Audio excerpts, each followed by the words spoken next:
महाराष्ट्र के गोंदिया जिले के तिरोड़ा तहसील में विभिन्न मांगों को लेकर प्रदर्शन आयोजित किया गया। पूर्व विधायक दिलीप भाऊ बंसोड़ के नेतृत्व में प्रदर्शनकारियों ने जिले को सूखाग्रस्त घोषित करने, किसानों की कर्ज माफी, धान बोनस, पानी की बढ़ी दरें वापस लेने, बिजली दरों में राहत, स्मार्ट मीटर योजना पर पुनर्विचार और स्थानीय युवाओं को रोजगार देने सहित कई मांगे उठाई। प्रदर्शन के दौरान प्रशासनिक अधिकारियों को ज्ञापन सौंपा गया। प्रदर्शनकारियों की मांगों पर प्रशासन और राज्य सरकार के अगले कदम पर सभी की नजर बनी हुई है। ITN नेशनल की न्यूज में इतना ही। अन्य खबरों के लिए जुड़े रहिए ITN नेशनल के साथ।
मग या नरेंद्र मोदीने रिझर्व्ह बँकेचा पैसा कोणाला दिला?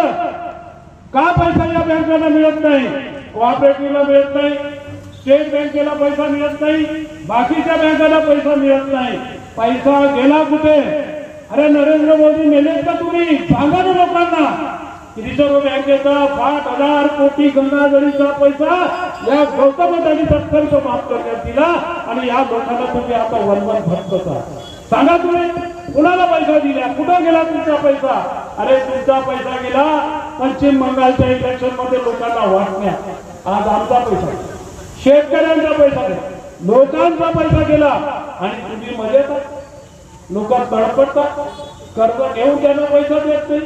आणि म्हणून नरेंद्र मोदींचा मी या ठिकाणी निषेध व्यक्त करतो की तुमच्यासारखा प्रधानमंत्री 56 इंचीची छाती सांगणारा माणूस लोकांचे पैसे कोणाला देऊ राहिला? उद्योगपतींना. आणि म्हणून शेतकरी बांधवांनो लक्षात ठेवा, तुमचं वाईट करण्यासाठी ही भारतीय जनता पार्टीची सरकार लागलेली आहे. डोळ्यावर पट्ट्या बांधल्या असाल उघडा. भारतीय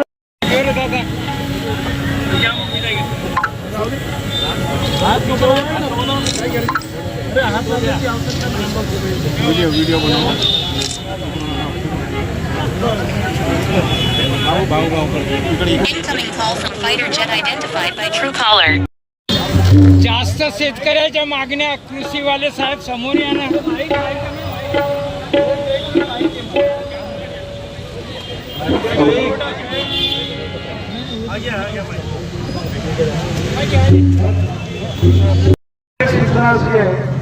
आता काही कार्यकर्त्याकडून सूचना आल्या की निराधार लोकांना पॅन कार्ड लागतं.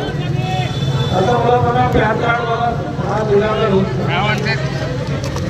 आणि हा पॅन कार्ड असेल बाकीच्या जे काही असेल त्या भूताला त्याला बीपीएल मध्ये आहे तो आम्ही त्याला मिळालंच पाहिजे. पण निराधार मध्ये त्याची काय परिस्थिती आहे, आर्थिक परिस्थिती कमजोर आहे, ते आर्थिक परिस्थिती कमी करतात. पॅन कार्ड वापरण्याचा इन्कम टॅक्स पेही होतो आणि इन्कम टॅक्स पे या आधी निराधार होऊ शकत नाही. अशा पद्धतीने जे काही तुमच्याकडून सूचना असतील ते रद्द करा अशी आपली मागणी आहे. आणि हे दिलेले निवेदन आपण सर्व विभागाला पाठवा अशी आपले प्रयत्न आहे. यावर काय कारवाई करणार ते आपण सांगू. या कार्यक्रमात मला नियोजन द्यायसाठी आपल्या विनंतीला मांडून मी आणि सर्व कृषी अधिकारी आणि अधिकारी आलो आहे. आपल्या ज्या काही मागण्या त्या शासना माझ्यातर्फे तालुका प्रशासनातर्फे शासनाला पाठवण्यात येईल आणि तो संजय गांधीचा जो 27 मार्चचा जी आर त्यामध्ये सर्व गोष्टी अनिवार्य केल्या आहेत. त्याबाबतीत आमची एक पाठपुरावा करण्यात आला आहे. समोर याच्यात जर सुधारणा झाल्या तर नक्की आम्ही निराधार लोकांचे धन्यवाद. सर एक मिनिट, RC नंबर आता चालू आहे का देणं? टॅग बंद आहे का? टॅग किंवा RC नंबर राशन कार्डला देणं चालू आहे का? चालू आहे. तुमच्या कार्यालयात आम्ही कित्येक अर्जदार पाहिले. आतापर्यंत तुम्ही किती राशन कार्ड इश्यू केले आणि किती पेंडिंग आहेत? सध्या ही माहिती माझ्याकडे इथं नाही आहे, ऑफिसमध्ये येऊन आपल्याला. आपण हे माहिती द्याल का? हो. ठीक आहे. लावलेले आहेत त्याबद्दल काय बोलाल? काय टेक्निकल प्रॉब्लेम्स आहेत अर्थिंगबद्दल सांगाल का प्लीज? त्याच्यामध्ये टेक्निकल ॲज सच इंडिव्हिज्युअल ग्राहकांना येऊ शकतात. सगळ्या ग्राहकांबाबत मागं एका व्यक्तीने जून 2025 मध्ये 200 युनिट वापरले, तो आता एकदम 450 युनिट वापरले. याबद्दल काय बोलाल? तुम्ही मेंटेन केलेल्या हिस्ट्रीवर ह्या सगळ्या गोष्टी स्पष्ट दिसतात. याबाबत त्या ग्राहकाचं इन्स्टॉलेशन त्याचा लोड अजून स्टॅटिक आहे, बदललेला नाही. आणि MSCBला पत्र दिल्यावर MSCB त्याच्यावर म्हणते बिल भरावाच लागेल, याचा दुसरा उपाय नाही. या बाबतीत त्या ग्राहकाचं इन्स्टॉलेशन तपासून योग्य तो निर्णय घेण्यात येईल. पत्र दिल्यावर आम्ही मीटर टेस्टिंग करू किंवा मीटर टेस्टसाठी निवेदन द्या असे तुमचे अधिकारी बोलतात. याबाबत त्या ग्राहकाचं इंडिव्हिज्युअल टेस्ट केल्यानंतरच निर्णय घेता येईल. आणि प्रॉपर तुम्ही अर्थिंगबद्दल काय बोलाल? म्हणजे कसं अर्थिंग असते तर ते प्रॉपर आहे तुमच्या नवीन मीटरसाठी? त्या ग्राहकाचं जर एखाद्या ग्राहकाचं इन्स्टॉलेशन जर योग्य नसेल तर ते योग्य करणं ही ग्राहकाची जबाबदारी आहे. मीटरमध्ये लोड दाखवल्यानंतर सर किती एक युनिट म्हणजे किती लोड असते हे सांगा. एखाद्या ग्राहकाचं 1 युनिट म्हणजे 1 kWचा वापर हा 1 युनिटचा वापर असतो. मी जर एखादा पंखा 60 वॅटचा किती तास त्याला हे स्पष्ट समजवण्याचा प्रयत्न करतो. एक पंखा आणि एक लाईट ट्यूबलाईट 40 वॅट, पंखा 60 वॅट असा 100 वॅट लोड मी किती तास वापरेन तर 1 युनिट होईल? अशा बाबतीतलं जे काही निवेदन असतील कुणाचं काही निवेदन नाही सर, हे प्रॉपर इन्फॉर्मेशन तुम्ही विद्युत विभागातले आहात म्हणून मी तुम्हाला विचारतो. प्लीज क्लिअर सांगा किती व्होल्टेज असेल तर तेवढा किती लोड कन्झम्पशन होईल किंवा किती युनिट खर्च होईल? प्रत्येक ग्राहकाचा विद्युत भार हा वेगवेगळा मी स्टॅटिक भार बद्दल बोलत आहो. हा 100 वॅट त्याचा लोड आहे, तो किती तास वापरेल तर 1 युनिट बिजली कन्झम्पशन होईल? मी तेच तुम्हाला सांगत आहे की जर त्या ग्राहकाचा जर 100 वॅटचा जर त्याला बल्ब लावला लोड लावला बरोबर हा, तर त्याचं एक ठराविक कॅल्क्युलेशन असते. काय असते सर? तर ते क्लिअर सांगा आपल्याला ना. ग्राहकाला घरामध्ये जाऊन त्यांना व्यवस्थित समजावून सांगण्यात. हे उत्तर नाही सर, एक टेक्निकल विचारत आहो मी. एका माझ्या प्रत्येक आम जनतेला सांगा, प्रत्येक व्ह्युअर्सला सांगा, जे लोक आता हा तुमचा व्हिडिओ पाहत आहेत, एक 100 वॅट लोड जर त्याच्या घरी चालू आहे कंटिन्यू, किती वेळ तो लोड चालल्यावर 1 युनिट बिजली कन्झम्पशन होईल? मी माझा प्रश्न स्पष्ट आणि साफ सांगितला आहे. प्लीज ते प्रत्येकावर डिपेंड करू नका. व्होल्टेज किती असेल, किती करंट असेल याच्यावर बोला. मी तेच सांगत आहे की प्रत्येक ग्राहकाचा इंडिव्हिज्युअल वापर हा वेगवेगळा राहतो. त्याच्या त्या विद्युत जो काही भार त्याच्या घरी कनेक्टेड आहे, मी कनेक्टेड भार तुम्हाला 100 वॅट सांगितलं आहे सर.